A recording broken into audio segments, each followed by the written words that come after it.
Before the world gets a vote. The first person who controls your morning controls your day. And most mornings, it isn't you. It's your phone. A notification lights the room. Your hand reaches before you're fully awake. One message becomes 5. 5 become 20. Someone else's emergency enters your mind. Someone else's opinion enters your mood. Someone else's life becomes your first thought. Before your feet touch the floor, you've already given yourself away. Then you wonder why you're distracted, why you're anxious, why your mind feels crowded before breakfast. The problem isn't that you lack discipline. Your attention was simply claimed too early. A calm morning begins differently. No performance, no frantic productivity, no impossible 5-hour ritual, just a quiet return to yourself. Before the headlines, before the messages, before the demands, before anyone asks anything from you, you get a few moments that belong entirely to you. That space changes more than your morning. It changes the woman who enters the rest of the day, because focus isn't something you find later. You protect it first. Chapter 1. The first 10 minutes. Morning reveals your relationship with yourself, not your intentions, your habits. The room is still dark. The curtains barely glow. Your alarm has just stopped. For a few seconds, nobody needs anything. This moment is more valuable than it looks. Most people destroy it immediately. They reach for the phone, they check the time, then the messages, then the news, then social media, then someone else's breakfast, someone else's vacation, someone else's argument, someone else's success. The mind hasn't even stood up yet, but it's already comparing, already judging, already reacting. That's a terrible way to begin. Your first thoughts should not belong to strangers. They should belong to you. So start with silence. Don't make it complicated. Sit up. Put your feet on the floor. Take one slow breath. Feel the weight of your body. Notice the temperature of the room. Listen to the silence. You are awake. You are here. Nothing else needs to happen yet. This sounds almost too simple. That's why people underestimate it. A calm mind needs an entrance. Silence provides one. Before you consume information, create some. Before you receive opinions, hear your own. Before you answer anyone, check in with yourself. Ask 3 quiet questions. How do I feel this morning? What matters today? What can wait? Don't judge the answers. You might wake up tired. That's information. You might wake up anxious. That's information. You might wake up excited. That's information too. You don't need to fix your emotional state. You need to recognize it. There's a difference. You aren't trying to manufacture happiness. You're building awareness. Maybe your chest feels tight. Maybe your mind already feels busy. Maybe yesterday's conversation is still sitting there. Notice it. Don't immediately follow it. Thoughts can exist without becoming commands. This is one of the most useful morning skills. You can notice a thought, then choose whether it deserves attention. Your mind may say, check your phone. You don't have to. It may say, see what happened overnight. You don't have to. It may say, you should already be productive. You don't have to. You are allowed to begin slowly. That isn't laziness. It is deliberate attention. Then get out of bed. Open the curtains. Let natural light enter. Drink some water. Wash your face. Move your body gently. Stretch your shoulders. Walk around the room. Nothing dramatic. You're simply telling your body, we are awake. There is power in physical simplicity. Cold water, clean clothes, fresh air, a made bed. Small actions create orientation. They tell your mind that the day has begun. And there is something else. Don't start your morning with judgment. You don't need to become a perfect woman today. You don't need an extraordinary schedule. You don't need to conquer everything. You need direction. Direction is calmer than ambition. Ambition can become frantic. Direction is quieter. It asks one question: where should my attention go? That's enough. Your morning isn't a race. It is the first decision. Will you consume or will you choose? Will you react or will you observe? Will you scatter your attention or will you gather it? The answer begins before breakfast. Chapter 2. The Quiet Contract. Once your body is awake, give your mind somewhere to stand. This is where a short morning reflection becomes powerful. You don't need a complicated journal. You need honesty. Take a notebook, sit near a window. Let the morning light touch the page. Write down what matters. Not everything. What matters. Start with the day ahead. What deserves your best attention? Maybe it's a difficult meeting. Maybe it's an important project. Maybe it's a conversation you've avoided. Maybe it's simply getting through a hard week. Choose one central priority, not 12. 1. Then identify what can disturb you. A difficult person, an uncertain outcome, a delayed response, a mistake, a demanding schedule. Name it before it arrives. This changes your relationship with difficulty. You're no longer surprised by normal human problems. You expect them. That doesn't make you pessimistic. It makes you prepared. Some mornings will go beautifully, others won't. Someone will cancel. Someone will criticize you. Traffic will be terrible. Your computer will freeze. A conversation will go badly. Your plans will change. That's life. You don't need a perfect morning. You need a flexible mind. So ask yourself, what might not go my way today? Then ask, how do I want to respond? This second question is the important one. You can't control the first event. You can influence your response. Someone may be rude. You choose your tone. Someone may disappoint you. You choose your boundaries. Something may go wrong. You choose your next action. Someone may misunderstand you. You choose whether to chase approval. This is where calm becomes practical. You aren't pretending life is predictable. You're preparing to remain yourself when it isn't. That is a completely different mindset. Then write one sentence. Something simple. I will not rush what requires patience. Or, I will protect my attention today. Or, I can handle discomfort without reacting. Or, I don't need everyone's approval. Choose something that actually matters, not an inspirational quote, a personal instruction. Keep it close. Read it again later, because the morning version of you needs to prepare the afternoon version. The afternoon will be louder. People will ask things. Notifications will appear. Your energy will drop. The calm you created at 7 may disappear by 3. That's normal. The purpose of a morning routine isn't permanent serenity. It's building a reference point.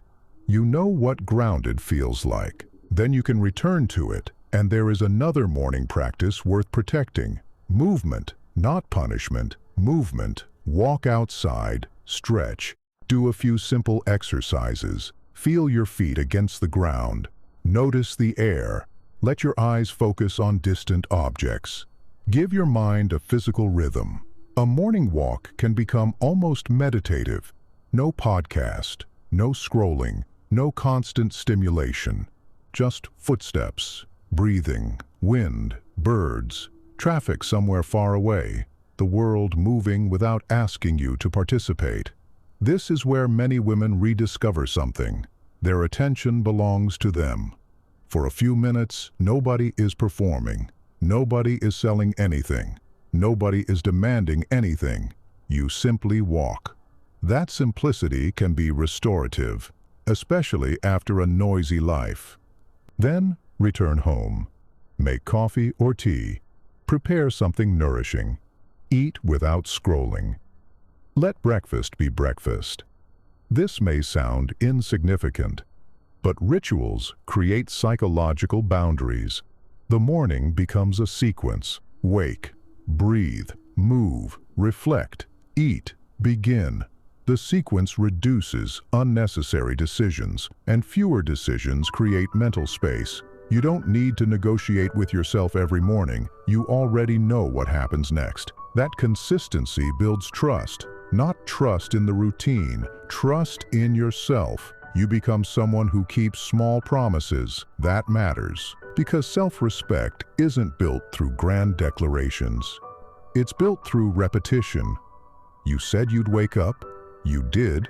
You said you'd walk. You walked. You said you'd protect your attention. You did. Small evidence accumulates. Eventually, you believe yourself. That is confidence, not positive thinking. Evidence. Chapter 3. Entering the day untouched. There comes a moment when the morning ends, the door opens, the world enters, emails, traffic, people, deadlines, opinions, unexpected problems. Your peaceful room disappears behind you. This is where the routine proves its value. You don't carry the morning like a fragile object.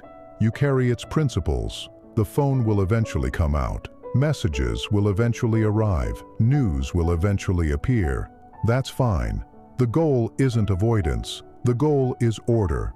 You decide when information enters. Not every notification deserves immediate attention. Not every message requires instant response. Not every problem belongs to you. This is one of the quietest forms of freedom. You can leave something unanswered. You can finish your coffee first. You can complete your work. You can take a breath. You can think. Then respond. The world will not collapse because you waited 10 minutes. And if something truly matters, you will handle it calmly. This is why the first hour matters. It teaches your brain a pattern. You don't react to everything. You choose what deserves you. That principle follows you throughout the day. A coworker becomes difficult. Pause. A friend sends a strange message. Pause. A plan changes. Pause. Someone criticizes you. Pause. Your emotions rise. Pause. The pause becomes your private room. You can carry it anywhere. Inside a crowded office, inside a difficult conversation, inside a noisy airport, inside a stressful meeting. Nobody can see it, but you can feel it. One breath, 1 second, one decision. That's enough space to remain yourself.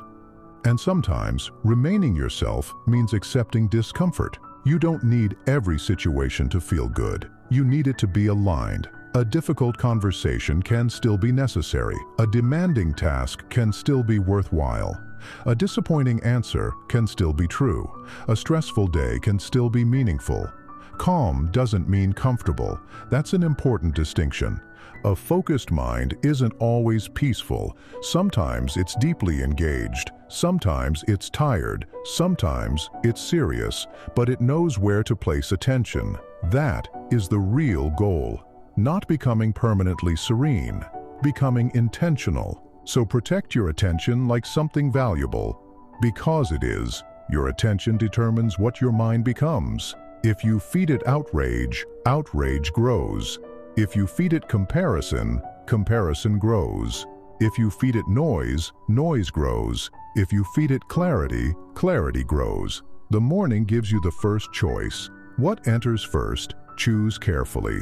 You don't have to disappear from the world. You don't need to reject technology.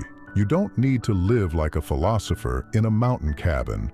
You need boundaries, simple ones. No phone for the first part of your morning. No unnecessary news before you've centered yourself. No social media before you've decided your priorities. No emotional conversations while half awake. No frantic checking. No beginning the day by comparing your life. Instead, light, water, breath, movement, reflection, food, focus. That's enough. And remember something important. Some mornings will fail. You will oversleep. You will grab the phone. You will skip the walk. You will forget the journal. You will wake up irritated. Don't turn one imperfect morning into an identity. That creates unnecessary shame. Simply return tomorrow. Consistency isn't never failing. It's returning without drama. That's a deeper form of discipline. You don't need punishment. You need repetition. Eventually, the routine becomes invisible. You don't think about it. You simply do it, and the benefits appear later. During the difficult meeting, during the unexpected phone call, during the argument, During the stressful afternoon, you notice something. You're not reacting quite as quickly. Your breathing stays slower, your thoughts remain clearer. You don't immediately assume the worst. You don't reach for your phone every time discomfort appears. You can sit with uncertainty. You can finish one task, then another. The morning didn't make you invincible. It made you familiar with yourself. That's more valuable. Because the woman who knows herself has somewhere to return. When the day becomes chaotic, she returns. When criticism hurts, she returns. When plans collapse, she returns. When fear appears, she returns. Not to perfection, to awareness. That is the quiet strength of a deliberate morning. It creates an internal anchor, and an anchor doesn't stop the ocean. It keeps you from drifting. So tomorrow morning, don't begin by asking, "What do I need to accomplish?" Ask something deeper. Who do I want to be today? Maybe the answer is patient, maybe focused, maybe courageous, maybe quiet, maybe disciplined, maybe simply present. Then let your actions support that answer. You don't need a perfect routine. You need a meaningful beginning. The curtains open. The room fills with light. Your feet touch the floor. The phone stays silent. For a moment, the world has no access to you. You breathe. You notice. You choose. Then you begin. Not rushed, not distracted, not waiting for someone else to tell you who to become. You begin as yourself, and before the world gets a vote, you have already chosen where your mind belongs, with you.